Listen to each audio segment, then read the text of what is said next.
Valstības dienā sveicinu jūs, cienījamie radioklausītāji un skatītāji. Man prieks tikties ar jums, un ne tikai man vien. Prieks, es zinu, ka ir tikties Latvijas Vasarsvētku draugu apvienības bīskapam Jānim Ozolinkevičam. Sveicināt! Romas katoļu Svētās Marijas Magdalēnas draudzes prāvestam ģenerāla vikāram Andrim Kravalim. Labdien! 7. dienas adventistu Latvijas draugu savienības bīskapam Viesturam Reķim. Sveicināt! Rīgas Mežu parka un Baldonas evaņģelisko luterisko draugu mācītājam Rolandam Eimanim. Sveicināt! Un Latvijas Baptistu draugu savienības bīskapa vietniekam Rīgas Mateja draudzes mācītājam Pēterim Eisānam. Sveicināt! Es tā sacīju jūsu vārdā, ka jums ir prieks arī tikties ar klausītājiem. Bet es esmu pārliecināts par to, ja tas tā nebūtu, tad jūs šeit arī nebūtu. Paldies jums par jūsu kalpošanu, paldies par uzticīgo kalpošanu. Un, ziniet, ļoti interesanti saņēmu kādu vēstuli e-pastā, kur pateicās par raidījumiem, pateicās par aizlūgšanām. Īpaši pateicās jums visiem, ka jūs tik ļoti uzticīgi kalpojat.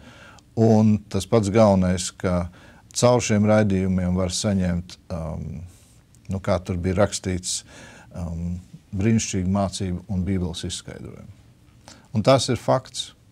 Nezinu, kā jums pašiem, bet man tā ir brīnišķīga Bībeles studija, ko viens pats es sēžot, kaut vai paņemot vēl 2 kompjuterus klāt, man liekas, nekad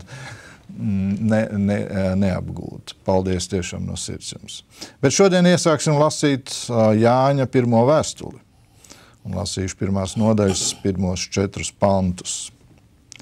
Kas no sākuma bija, ko esam dzirdējuši, ko savām acīm esam redzējuši, ko esam skatījuši un mūsu rokas ir aptaustījušas, dzīvības vārdu. Dzīvība ir parādījusies, mēs esam redzējuši un apliecinām un pasludinām jums mūžīgo dzīvību, kas bija pie tēva un mums ir parādījusies. Ko esam redzējuši un dzirdējuši, to pasludinām arī jums, lai arī jums būtu sadraudzība ar mums. Un mūsu sadraudzība ir ar tēvu un viņa dēlu Jēzu Kristu. To mēs rakstām, lai mūsu prieks būtu pilnīgs. Ļoti interesanti, ka liekas, ka pat jau šos vārdus mēs esam lasījuši par prieks pilnīgs. Un Jānis savā 1. vēstulē raksta, un laikam jau tas prieks ir nepieciešams pilnīgs. Lūdzu, došu vārdu Rolandam vispirms. Jā, laikam to vēstuli uzreiz viņa atvērsies no citas skatu punkta. Ja mēs mazliet to vēstures kontekstu ņemsim vērā, par ko mums ir diezgan tāpat krāsaini aprakstījuši baznīcas tēvi, kur Eisēbijs savukārt stāstīdams vai atstāstīdams Irineju, kurš atstāsta Polikarpu, kurš bija Jāņa māceklis, ja tā apmēram. Un ļoti, piemēram, tāds stāsts, kas ļoti tāds krāsains ir, ko atstāstīja Polikarps, apustuļa Jāņa māceklis, ir, ka kādu reizi Efezā Jānis ir gājis pirtī. To, lai gāja pirtī, pasēdēt, mazgāties, ieiet pirtī iekšā un ierauga tur, un šis vārds ir tāds diezgan nozīmīgs šīs vēstules kontekstā, ierauga tur tādu maldu mācītāju Kērintu. Un tas tā varbūt mēs pieliktu klāt, tur gluži Eisēbijs tā neraksta, bet ka viņš pliks skrien no pirts ārā bļaudams, muksim visi, lai ja Dievs Kērintu sodīs un pirts sabruks, mēs nebūtu tūmā, jo viņš ir patiesības ienaidnieks. Kas ir Kērints? Savā ziņā interesanti, viņš simboliski varētu pārstāvēt tos cilvēkus, kuri Jēzum atvēl ģēnija lomu, cilvēka lomu, bet ne Dieva dēla lomu. Tāpēc jau pirmā teikumā patiesībā Jānis jau uzreiz cērt, un šo Jāņa vēstuli var lasīt jebkuram, kurš noliedz Dieva dēla lomu, kurš saka, Jēzus ir pravietis, skolotājs, labs vēl kaut kas, jo Kērints apmēram tā mācīja. Viņš teica, ka Jēzus piedzima Jāzepam un Marijai, kristību brīdī gars nolaidās un viņš iemiesojās Dieva dēls viņā, un pēc tam izmiesojās ārā attiecīgi un nomira atkal tas pats Jāzepa Marijas dēls. Jānis apustulis, klāt būdams. Kāda palika ar to augšām celšanos? Nu, tas to Kēriņš noraida. Viņš noraidīja visas evaņģēlijas, tikai atstāja visas Pāvila vēstules noraidīja, interesanti, bet atstāja tikai dažus izvilkumus no, liekas, Mateja un Marka, ja, kur var ieraudzīt to viņa dīvaino teoriju. Nu, tur tiešām ir jābēg no pirts plīkuma. Vai ne? Iedomājieties, Jānis pats ir redzējis, runājis ar Dieva dēlu, visu to pieredzējis, un pēkšņi atnāk viens, piedodiet, Jefiņš, un stāsta tagad pilnīgi kaut kā no kurienes, ja? Un tas ir tas konteksts, proti apustulis Jānis atbild kaut kādā ziņā, bet arī nevis ar mērķi, tas ir ļoti svarīgi, to mēs rakstām, lai mūsu prieks būtu pilnīgs. Nevis, lai mēs atrieptos kādam, nevis, lai mēs sistu to dūri, ne uz tā vēl, ja? Bet nevis tāpēc, ka mums tagad gribās parādīt, ka Kēriņš ir muļķis, bet tāpēc, ka otrā nodaļa sākās, mani bērniņi, es jums to rakstu, lai jūs negrēkot. Proti, mērķis muti vaļā vērt apustulim ir nevis tāpēc, ka kāds ir apmelojis Jēzu, jo viņš nav ne pirmais, ne pēdējais, mēs tak zinām, ja? Bet tāpēc, lai mūsu mīļie ticības brāļi un māsas neiekristu tais maldos. Sarakstīšanas laiks ap 80. gadu varētu plus mīnus, tas ir, protams, diskutējami un tā, bet ap tiem gadiem Jeruzāleme jau šķiet, ka ir jau sagrauta 70. gadā. Apmēram mēs lēšam, ka Jānis visvecākais gados apustulis ap 100 mazliet varbūt pēc arī dodās debesu valstībā. Nu, es domāju, te vēl viena lieta jāņem vērā, cik liela ir aculiecinieku nozīme. Un šeit arī, tad, ja nav aculiecinieki, tad jau var aiziet visādas idejas un sludināt, un kaut vai šodienas kontekstā, ja mēs tā padomājam par 9. maiju, arī vēl ir dzīvi aculiecinieki, vēl ir. Bet viņi ir tik nedaudz, ka sāk virsrokus ņemt jau citas idejas, un tādēļ arī Jānis šeit, viņš uzsver, ja, jo 1. pantā, ko mēs dzirdējām, ar savām acīm mēs redzējām, skatījām un mūsu rokas aptaustīja. Viņš runā kā aculiecinieks, kā notikumos klātesošais, kā dalībnieks, un tādēļ viņam ir autoritāte, tādēļ uz viņu klausīties, un tādēļ tas, ko viņš saka, patiesībā, ka viņš raksta par to, kāda ir šī autentiskā, patiesā, kristīgā dzīve ar Dievu. Kā mēs varam izvērtēt, jo bija šīs maldu mācības, ja ne tikai Efezā vienmīts pa visu vidusjūras basēnu izplatījās, ja? Kā mēs varam izvērtēt? Un te ir tas, ko apustulis Jānis ļoti skaidri, ļoti brīžiem tāpat diezgan kategoriski, bet tik apbrīnojamā mīlestībā, kā viņš to pasaka. Atkal un atkal, man liekas, šī vēstuli mīlestības cauraust, kur viņš kā tāds tēvs, vectēvs, patriarhs savus bērnus ir sapulcinājis, kā viņš grib viņus samīļot, bet arī mīlestībā vadīt pa patiesības ceļu. Un tieši tādēļ, ka viņš ir bijis aculiecinieks un līdzdalīgs Jēzus dzīvē, pie krusta viņu redzējis un augšām celšanās spēku piedzīvojis. Domāju, pilnīgi piekrīt, Pēteri, ka ļoti attiecīgi, ka mēs lasam Jāni. Tuvojas vasaras svētki un šī mīlestība, par ko arī Jānis runās, mūs pamudina pārdomāt šo vēsti. Protams, mēs zinām Jāņa lomu atklāsmes kontekstā, zinām gan evaņģēliju, zinām gan atklāsmes grāmatu, un, protams, arī pašā sākumā mēs redzam Jāņa rokrakstu. Un to cilvēku, kas varbūt tiešām pat bez ticības pētītu šīs vēstules, redzētu ļoti ciešu saikni ar evaņģēliju, redzētu saikni arī ar atklāsmes grāmatu. Kaut vai pirmie vārdi, kas no iesākuma bija, kā sākās Dieva vārds. Iesākumā Dievs radīja. Jānis savu prologu iesāk ar iesākumā bija vārds. Un šeit redzam arī viņš saka, kas bija no iesākuma. Tad to, ko jau brāļi sacīja, vienmēr atsauce uz pieredzi, uz liecību. Un viņš arī, kā jau Rolands sacīja, ir pēdējais no lieciniekiem, pēdējais no apustuļiem, kas atdod savu dzīvi Patmosas salā, bet kas ir un atgādina, man liekas, tas, kas tika atgādināts Polikarps un Irēnēs, ir ļoti svarīgas liecības, jo arī viņi ir miruši un viņu moceklības, ja tā var teikt, apraksti ir saglabājušies, tiem ir vēsturiska nozīme un tādā veidā mēs patiešām esam apustuļu laikā, mēs esam tajā apustuļu darbu kontekstā, esam tajā pirmajā draudzē, pirmajā baznīcā, kur ir tik daudz entuziasmu, kur ir prieks, kur arī savas problēmas, ja? Bet kur pāri ir šī mīlestība uz tēvu Jēzu Kristu. un svētajā garā. Jā, jau brīnišķīgi viss ir pastāstīts. Loģiski visos laikos, un sevišķi arī sākumā bija cilvēki, kas mēģināja ienest dažādas variācijas, maldu mācības, un sevišķi var saprast, ka pret inkarnāciju, pret to, ka Jēzus tiešām bija Dievs un Dieva dēls, te jau paldies, Roland, par atgādināju to interesanto epizodi. Un šeit, jā, ar tiem acu lieciniekiem ar reizēm ir dažādi, ja mēs ir jau dažādas tās interpretācijas, ir ko grib redzēt, ko negrib redzēt, bet šeit iet ļoti sasaistīts ar evaņģēliju kopā ir, jo faktiski Rolands tur var pieprecizēt, komentētājs saka, ja no paša tā, kas bija, ja ņem to vārdu, tas ir neitrāls, tas var attiekties gan uz to vēsti, bet Jānis viņu pavērš, ka tā vēsts ir dzīva, ka tas evaņģēlijs ir ienācis dzīvs mūsu dzīvē. Ar viņu bija kopā, ar viņu viņi sasveicinājās, aptaustīja, dzirdēja, redzēja, bija kopā, gāja, vai ne? Tas vārds bija dzīvs.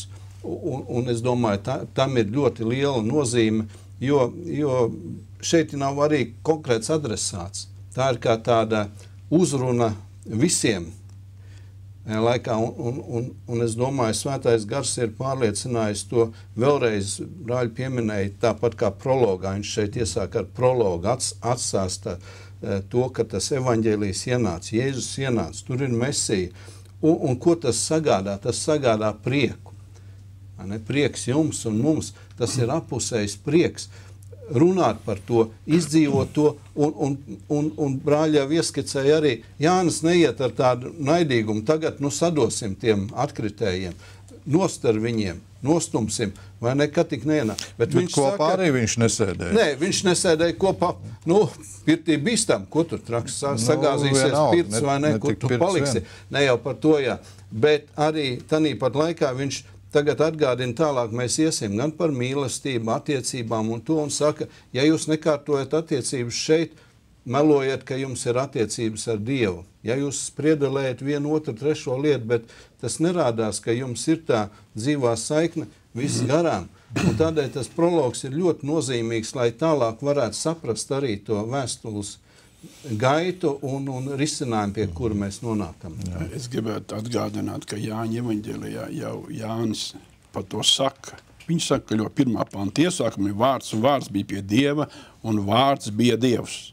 Tas bija iesākuma pie Dieva.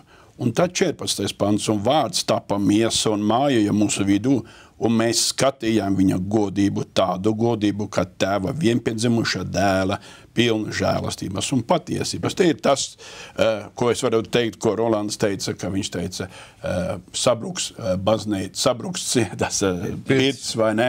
Tad viņš saka, mēs skatījām, mēs redzējām, jo Dievs bija kļuvis miesā, nevis vienkārši ģeniāls cilvēks, jauks, bet Dievs bija kļuvis miesā.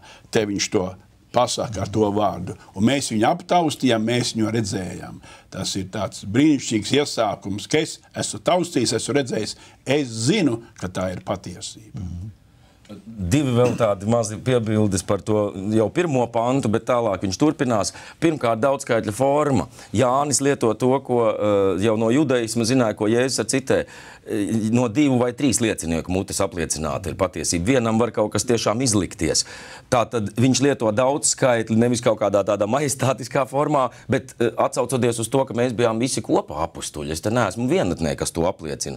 Otra lieta, tā ir vēl pie pirmās, ka tie pretinieki, un tā ir vienmēr, ja mēs padomājam, Dieva pretiniekiem vienīgais, ko viņi saka, tu diez vai redzēji, bet paši jau viņi neko citu nav redzējuši. Tas ļoti interesanti, ka tas Kērins pretī nevar bet es redzēju, ka nav. Nebija tas redzams, ka nav Dieva dēls. Varēja neticēt, bet teikt, ka tas ir tāds pie pirmā. Otrs teikums, man liekas, ļoti zīmīgs un gribu veltīt to visiem pedagogiem, visiem, kas nav profesionāli pedagogi, bet māca Dieva vārdu.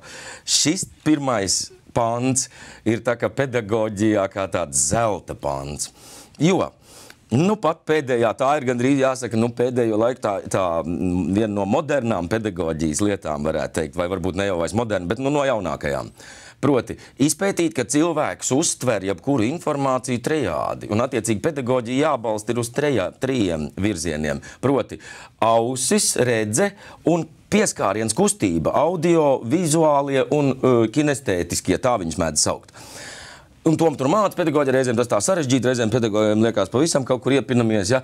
Bet šajā pirmajā pantā apustulis Jānis pasaka, Dieva dēls bija pedagogs jau toreiz, kad neviens vispār nezināja par trījiem uztveres veidiem, audio, vizuālais un kinestētiskais. Un nu, lai ieklausamies, kas no sākuma bija, ko esam dzirdējuši, ko savām acīm esam redzējuši, un mūsu rokas ir aptaustījuši, kinestētiskais. Vīrieši nekad nepiemin to, ka mēs viens otru te esam aptaustījuši, tas stūbis. Šeit tas ir parādīts, cik brīnišķīgs pedagogs bija Dieva dēls, un mēs visi, kas mācam bērnus, un vai nu mājās kā vecāki, vai nu skolā kā skolotāji, lai stiprinamies tajā, ka, Jānis, tā pirmā pantā, man ir tas tā, un visi pedagogi, es to saku tā, kā aizkustina pa īstam tā, ka jāpaklusē mirklīt. Dieva dēls izmantoja šos trīs veidus. Jā. Brīnišķīgi. Ziniet, man tagad es gribu to visu nolikt maliņā. Mēs ļoti liels paldies. Tiešām fantastisks skatījums, dziļš skatījums. Bet tā ir vēsture. Man vienmēr patīk lasīt Dievu vārdu un skatīt šodien. Man vienā brīdī ienāca prātā. Būtu ļoti interesanti, ka šodien, piemēram, mēs visi 6 paņemtu baltu lapu un rakstītu. Tā kā Jānis raksta. Labi, pēc tās pašas schēmas, ne schēmas, bet sistēmas. Ko mēs rakstītu? Un brīnišķīgi ir šis vārds. Esam redzējuši, kā redzējuši, bet mēs esam redzējuši. Mēs esam skatījuši, mēs esam dzirdējuši, Jo tāpēc, ka dzirdējām, tādēļ mēs esam šeit. Mēs sākām saprast, ko mēs esam aptaustījuši. Un tad tas interesantākais būtu, ja pēc šī paša plāna mēs rakstītu, piemēram, 2. pantā, un apliecinām un pasludinājam jums, un tad ir jautājums, ko? Un te es to nejautāju jums, brāļi, kā eksāmenu, es to jautāju sev savā veidā, kā pārbaudas jautājumu. Tāli, kas ir tas, ko tu gribi pateikt, vienalga caur raidījumu, pirmkārt, Dievs ir aicinājis to darīt. Jums, brāļi, caur svētrunām, caur uzrunām. Kas ir tas, apliecinām un pasludinām jums, protams, vispārējos vilcienos mūžīgo dzīvību. Bet interesanti būtu arī radioklausītāji, ko jūs sakat, kā jūs rakstīt šo vēstuli. Jo patiesībā jau mums katram faktiski vajadzētu šādu vēstuli rakstīt saviem, atļaujiet man teikt, pat neticīgajiem radiem. Mēs jums sakām, es gribu jums pateikt. Jeb varbūt kādam draugam, paziņam, kurš zina, varbūt pat kādreiz mēs korī esam dzirdējuši kopā. Tagad es viņu vairs neredzu nekur.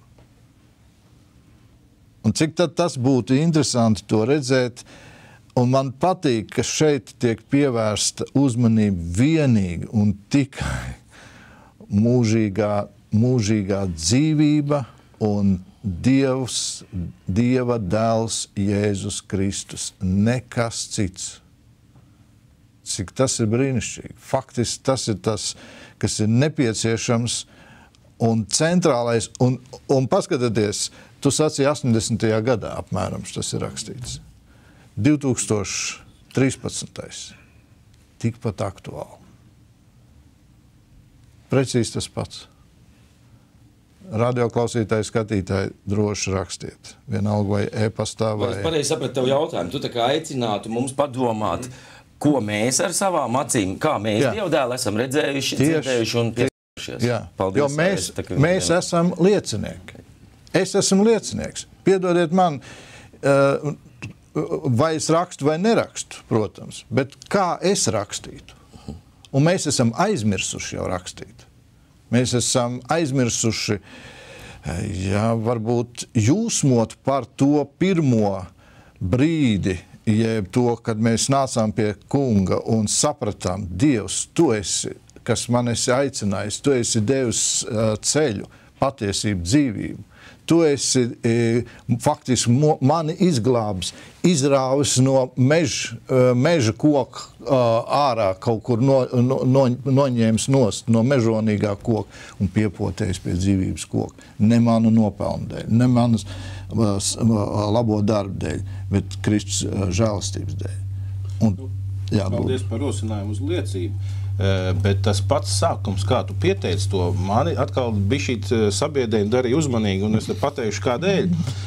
Jo pateikt, tā bija vēsture, un tagad to noliekam malā, un tagad, un manuprāt, tā bija viena no lietām arī, kas bija tajās maldu mācībās, vai kurām Jānis šeit raksta, ka viņi kaut kā gribēja garīgot.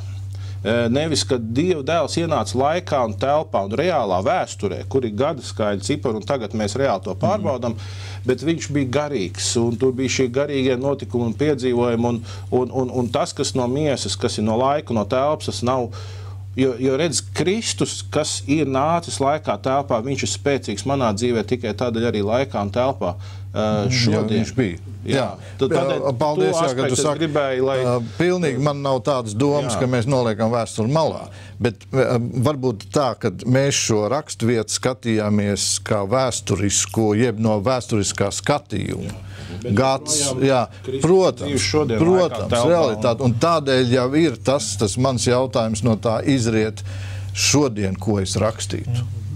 Jā, tā vēl interesanti. Jā, ko mēs rakstītu un pareizi mēs kādu liecību dot, bet ir jau vēl otra puse. Tu sacīji, mēs vairs nerakstām, bet mūs lasa. Jā, lasa. Tāpat kā Pāvils sacīja, jūs esat kā vēstuli rakstīt. Cilvēki lasa.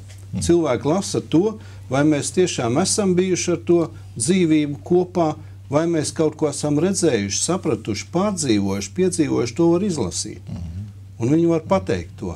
Ļoti labi mums ir domāt, un tiešām, ko mēs esam sajutuši, kā mēs esam pārdzīvojuši, bet jāatcerās, ka pat tad, kad mēs nerakstām, mūs lasa. Un es to esmu piedzīvojis, ka pienāk cilvēks un visnegaidītākajā brīdī pasaka kaut ko tādu, par ko es neesmu domājis, bet viņš ir izlasījis kaut ko manā dzīvē un varbūt tajā situācijā. Turpināt, ir pat tādas attieksmes, ko mēs pat nevaram nolasīt vai nevaram uzrakstīt. Un tas īstenībā šeit ir pateikts, jo apustuļiem Jānim bija tāda pārliecība, ka šis vārds ir domāts visiem līdz laiku beigām, ka tam ir, ja tā var teikt, mūžības būtība, un ka viņš vienmēr būs aktuāls, ka viņš saka, to pasludinām jums, lai jums būtu sadraudzība. Tad tas ne tikai pagātnes formā, bet ar skatu uz nākotni, un ar šī attieksme sadraudzība un prieks, un lai prieks sasniegtu to pilnību mūsos, un man vienmēr, kad es tā, tu atsaucies uz vīna koku, un ka mēs esam uzpotēti, tur tieši arī ir šī tēma, ka Kristus saka, es jūs izvēlēju, jūs iet pie vīna koka, lai mans prieks būtu jūsos, un lai tas būtu pilnīgs. Mēs redzam, kā tas sasaucās gan ar evaņģēlie vārdiem, un arī īstenībā, evaņģēlists Jānis, kas ļoti labi pazina, orientējas grieķu kultūrā, viņš ir attiecībā uz citiem evaņģelistiem, ja tā var teikt, izvēlas atsevišķas tēmas, par kurām mēs runāsim, dzīvība, gaisma, patiesība, godība, ja? Bet ar to vien nepietiek, kad mēs tās zinām, bet mums ir tās patiešām jāizdzīvo, jādara par savām, un es teiktu, kā mēs varbūt, es personīgi rakstu, vai es mēģinu pateikt, es domāju, ka tas ir arī prieks.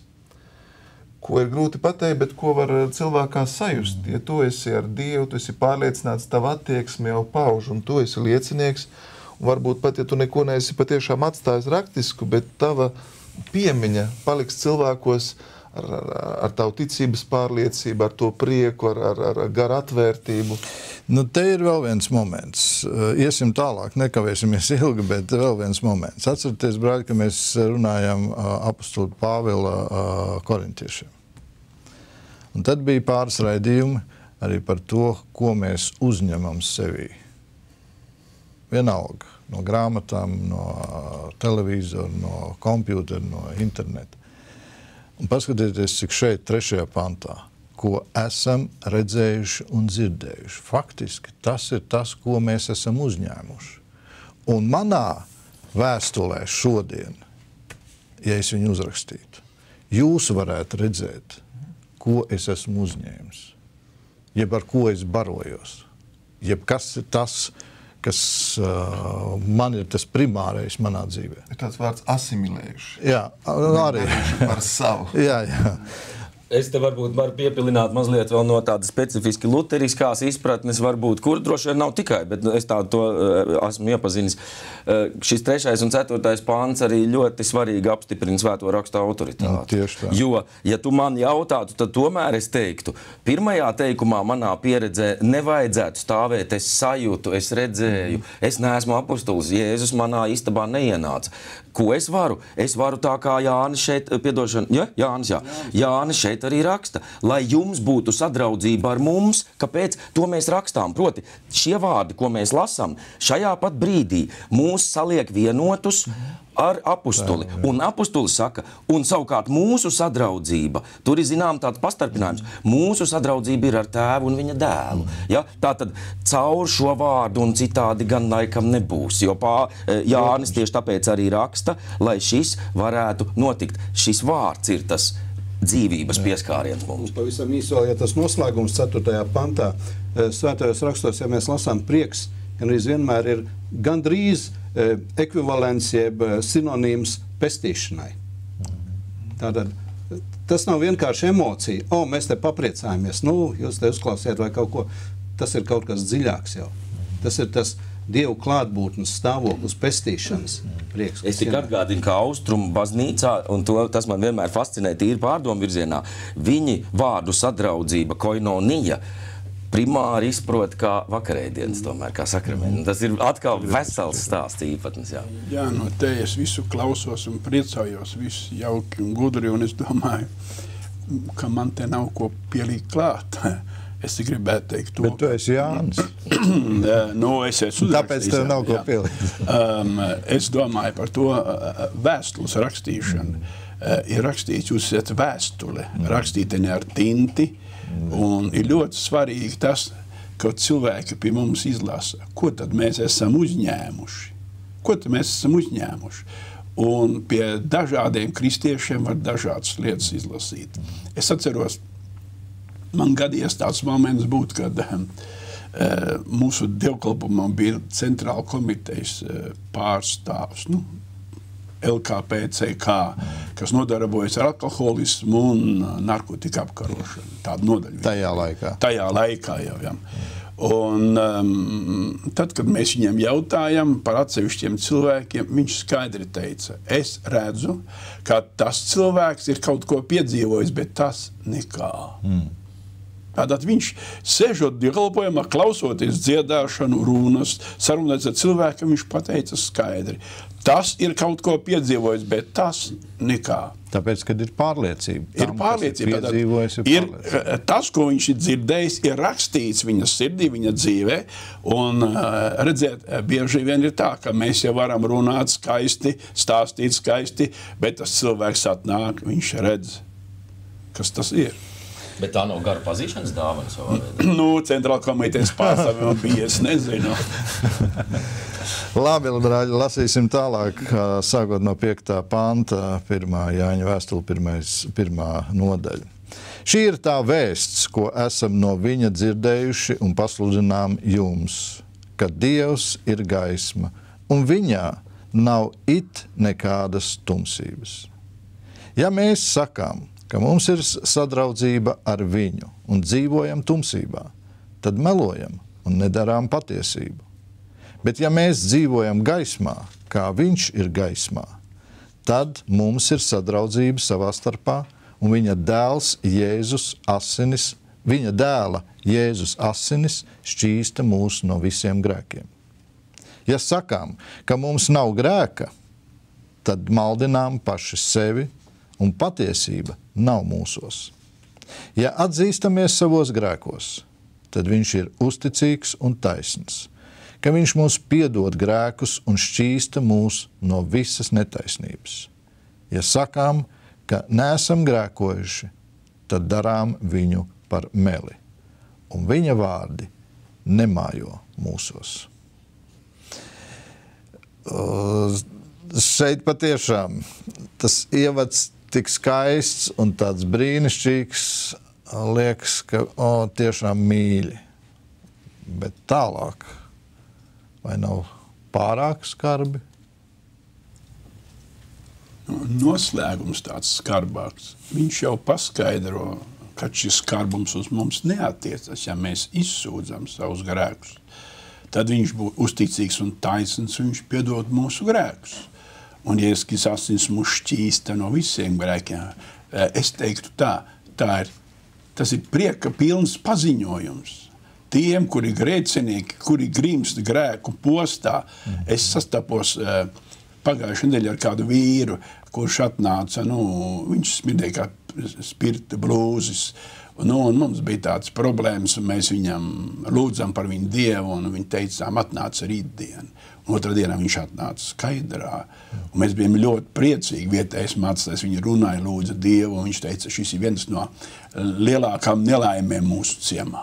Tātad mēs ceram, viņš dzirdēja prieka vēsti, mēs par viņu Dievu lūdzam, un kā šī lieta ar viņu varēja notikt. Kaut arī es arī svētdienā redzēju kādu vīru, kurš arī bija dzērājis, un caur to, kad Dievu vārds uz viņu bija runājis, viņš iznāca pie manis klāt un saka, mācītāji, es gribu, lai aizlūdzu par manu Dievu, es viņam saku, par ko? Viņš atbildēja, es gribu nožēlot savus grēkus. Un tā ir prieka vēsts. Viņš šo vēstu dzirdēja, viņš to ar prieku uzņēma, un viņam tas kļuva par viņa dzīves piepildījumu tajā brīdī. Ko praktiski nozīmē šie vārdi, ja sakām, ka mums ir sadraudzība ar viņu un dzīvojam tumsībā? Ko praktiski nozīmē dzīvot tumsībā šodien? Es tā pakāpeniski atbildēšu, tā diplomātiski. Diez vai mēs uzreiz tā kādā publiskā runā par grēku runāsim. Mēs noskaņotu cilvēkus savā pusē, mēs runātu par kontekstu apstākļiem, bet šeit uzreiz pirmajos pantos ir grēks. Ja? Un es domāju, ka arī tas ir Jāņa tiešums, un lai to labāk saprastu, ir tad gaisma un tumsa, kas ir pašsaprotama cilvēkam, ko arī neticīgs cilvēks var saprast. Un caur to viņš arī parāda ticības spēku. Ticība tevi izved gaismā un sadraudzībā, bet ja tu netici, ja tu neseko gaismai, tu paliec tumsā, tu paliec maldos, melos, tu paliec grēkā.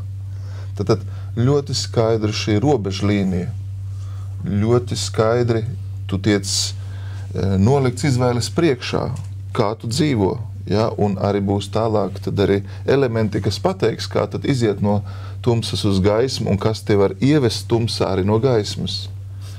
Man liekas, ka dzīvot tumsā nozīmē tiešām, kā skaisti saka, dzīvot bez jēgas. Tas nozīmē nepazīt vēsti vai vismaz to vēsti neattiecināt uz sevi. Bet dzīvot tumsā vai nav tas, kas ir 8. pantā noslēgumā? Patiesība nav mūsos.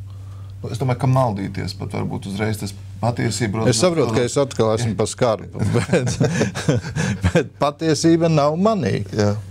Es dzīvoju tumsā. Redz, tas konteksts iznāk, un pie kā tā tumsa pieved ļoti jocīgi, jo liekas dzīvot tumsā, tā uz pirmais liktos dzīvot grēkos, un vienā līmenī tā ir. Bet vēlāk viņš tieši saka, ka viss trakākais ir domāt, ka grēka nav. Un tas ir vienmēr. Un es sacīšu, tie, kas neatzīst Jēzu par Dieva dēlu un pestītāju, padomāsim, vai viņiem godīgi ir iespēja atzīt savu kļūdu. Viņam liekas, ka tā mana kļūda mani notiesās. Tāpēc viņam ir jāvaino visus citus, sākot ar vecākiem un vecvecākiem, lai tikai es nepaliktu vainīgais. Jo, ja Dievs ir, tad man galvu nosties es vainīgs. Tikai tie, kas atzīst viņu par Dieva dēlu, spēja sekot tālāk teikumam, un es šo gan citēju, gan mācu jau gandrīz tiešām jaunpienācējiem, prieks, ka Jānis ar pirmā nodaļā šo ieraksta. Ja atzīstamies savos grēkos, un to es kā jautājumu uzdodu, vai jūs, brāļi, atļautu man to teikt, jo es tā esmu kādreiz teicis un brīnišķīgi augļi. Proti, ja atzīstamies savos grēkos, grēksūdze, tad viņai ir divējādas sekas. Viņš piedod grēkus, ko es esmu izdarījis, un te es saku, un šķīsta mūs no visas netaisnības.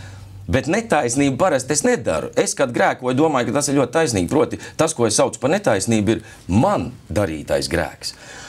Un es esmu izaicinājis cilvēkus, un es varu vismaz 2 norādīt, kuriem tiešām Dieva gars šādā veidā ir izvedis. Nevis, ka tu pats esi kaut ko ļaunu, bet tu esi ļaunu piedzīvojis. Ko lai tagad dara? Un es saku, paļausimies uz to, ko Jānis raksta, sūdzēsim savus grēkus, neapsūdzēsim grēcinieku, savu grēku atradīt. Kaut vai to, ka tu bēdājies par grēku, arī ir grēks. Vai tā varētu teikt, es nezinu, bet es vismaz pāris reizes caur pieredzi es uzdrīkstējies šādi to darīt. Es gribētu piebilst, tas piemēram ir tā, kad man kāds saka, tev melna mute, bet es esmu tumsā un pie spoguļa, un spogulis nerāda man. Bet tad, kad man apspīd gaisma, es ieraugu, ka man ir melna mute. Un tieši tāpat es saku, man nav grēka, bet tad, kad man apspīd Dieva gaisma, es ieraugu viņa gaismā savu grēku. Bet ja es neju Dieva gaismu, ja šo Dieva gaismu nepieņemu, es palieku tums, un tas ir kā līdzīgi pie spoguļa. Es neredzu, ka man ir melna. Jā, tas, ko Jānis jau raksta Jāņa evaņģēlijā. Lasīšu 16. nodaļu, ko Jēzus saka 7. sākot ar 7. pantu. Tomēr es jums saku patiesību. Tas jums par labu, ka es aizeju, jo, ja es neaizietu, aizstāvis nenākt pie jums, bet aizgājis, es to sūtīšu pie jums. Un viņš nāks un liks pasaulē izprast grēku, taisnību un tiesu. Grēku, un tas ir precīzi, ko tu sacīji, Rolanda, par to, ka nav iespējams saprast, vai es grēkoju, vai es negrēkoju. Grēku Svētais gars atklās pirmais grēku, jo tie netic man. Un te ir faktiski tā, man pat gribētu teikt, mīļie radioklausītāji, skatītāji, visi vienalga, cik mēs esam ilgi baznīcā, cik mēs varbūt esam vēsturiski baznīcā, visi vienalga. Ja mēs neatzīstam Jēzu Kristu kā Dieva dēlu, tā varbūt jocīgi skan, bet es to saku, es pat gribētu teikt visam gadījumam. Ja tiešām to jūs neatzīstat, un faktiski, lai nepieviļ mūs neviens nākotnē, jo šodien nāk ar vien biežāk mācības, ka galvenais jau dzīvo labi un tici Dievam, nenoliedz Dievu. Tur pa starp viss pārējais jau dažādi ceļi ir. Nepieviļaties vienīgi un tikai caur Jēzus Kristu. Ja nav Jēzus Kristus, un patiesībā vispirms, ja mēs neesam nākuši pie Dieva un sacījuši, kungs, piedod. Vai es vispār, brāļi, jūs, kad nācāt pirmā reizē, jūs sevi, ko jūs sapratāt? Milzīgs grēcinieks. Es atceros, man bija 9 gadi, kad es nokritu pie gultiņas un saucu, kungs, piedod mans grēks. 9-gadīgam grēki, jā, bija grēki. Nepaklausīju tur, nebija to izdarījis, bet kas tad to grēka apziņu man deva? Tāpēc, ka Svētais gars uzrunāja. Un te ir tas, ja Svētais gars uzrunā un saka, aizej uz dievnam, pieņem to vēsti, ko saka tev par Dievu, par Jēzu Kristu. Jeb kaut vai ieslēdz kristīgo radio, paklausies kaut vai vienu raidījumu, un tu to noraidi, faktiski tu noraidi aizstāvi, kuru ir sūtījis Jēzus Kristus. Jo viņš saka, es aizeju un sūtīšu aizstāvu. Un viņš jums atklās, parādīs par grēku, atklās, parādīs par taisnību un atklās un parādīs, kas tad ir arī tiesa. Jā, pilnīgi pareizā, paldies. Ja lasām šeit to Jāņa vēstuli, var redzēt paralēlis arī ar evaņģēliju. gan tur 3. novada ievads atkal runa ir par gaisu un par tumsu, jo gaisma ir ar taisnošanu arī saistīta. Jāņa evaņģēlijas 8. nodaļa, Jēzus saka, es esmu gaisma. 9. nodaļā atkal viņš saka, kamēr es esmu pie jums, jūs dzīvojat gaismā. Tas nāk arī no psalmiem. Tā izpratne, lūk, Dievu klātbūtne ir tā gaisma, un tur Jānis arī jau toreiz raksta, un šeit faktiski saka, un tas ir, ko Rolands arī te parādīja, ka mēs reizēm domājam, ka tumsā ir tie tur ārpusē. Vienīgi, kas nav baznīcā, kas nav saistīti, viņi ir tumsā, viņi jau dzīvo tumsā. Mēs esam gaismā, bet ja tu neesi nožēlojis savus grēkus, ja tev nav šī savienība ar to gaismu, tu jau arī esi tumsā. Ja tu domā, ka tu pats sevi atpestīs, pats ievedīs sev debesu valstībā, tu esi tumsā, jo tu noraidi gaismu, tu viņu nepieņem.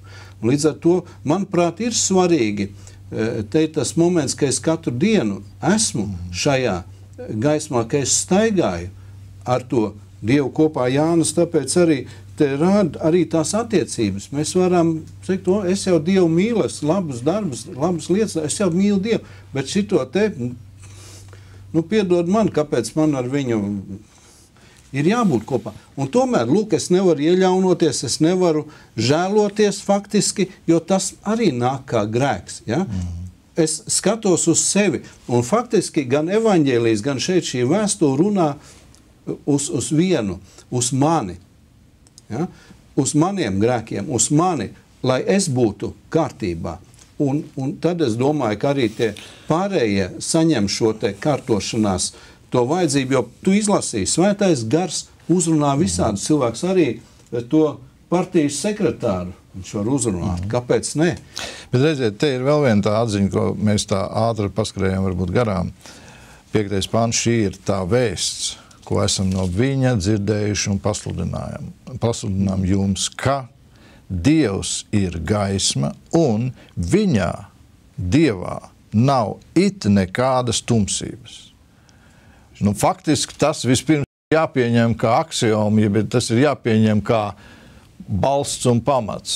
Jo ja es teicu, kāpēc tad Dievs ir tik nežēlīgs, un kāpēc tad Dievs man tur šito nedara, un kāpēc tad Dievs mums tur tā nedara, un kāpēc tad Dievs tur pagātnē tur nav to tā izdarījis, ja viņš ir izdarījis cauri.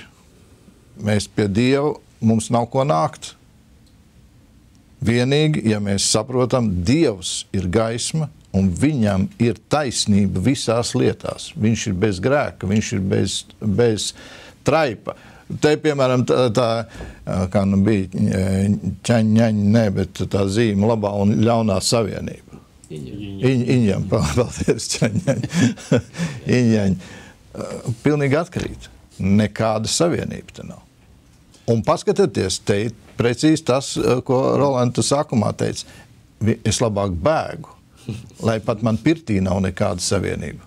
Un jau paturpinām 7. pāntu, kur ir, ja mēs dzīvojam, Dievs ir gaismā, un ja mēs dzīvojam gaismā, Dievā, kā viņš ir gaismā, tad mums ir sadraudzība, un viņa dēla Jēzus asins šķīsta mūs no visiem grēkiem.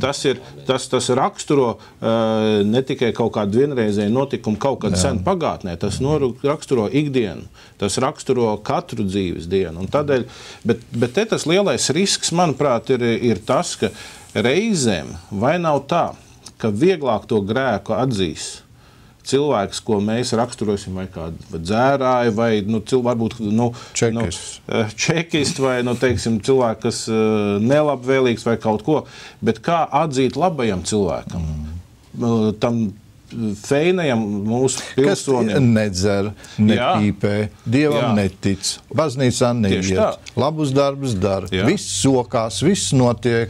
Ģimene. Jo te jau tā lieta, man liekas, ka arī Jēzus uz to norādīja savā līdzībā, ko mēs sakam līdzību par pazudušo dēlu, kur patiesībā par diviem, kur viens nāca pie atziņas, viņš nožēloja savu grēku, viņš iemīlēja tēvu un nāca atpakaļ pie tēva, bet otrs, tas labais brālis, tas labais dēls, Jēzus arī nedod mums atbildi. Viņš iegāja tajā svētku un prieka namā, ja viņš palika ārpusē. Jā, bet par to mēs nākošajā raidījumā vēl varēsim turpināt. Paldies, brāļi, jums, lai Dievs bagātīgi svētī, cienījamie radioklausītāji, lai Dieva žēlastība ir ar jums līdz nākamajai reizei, ja tas kungs mums to atļaus. Visu labu!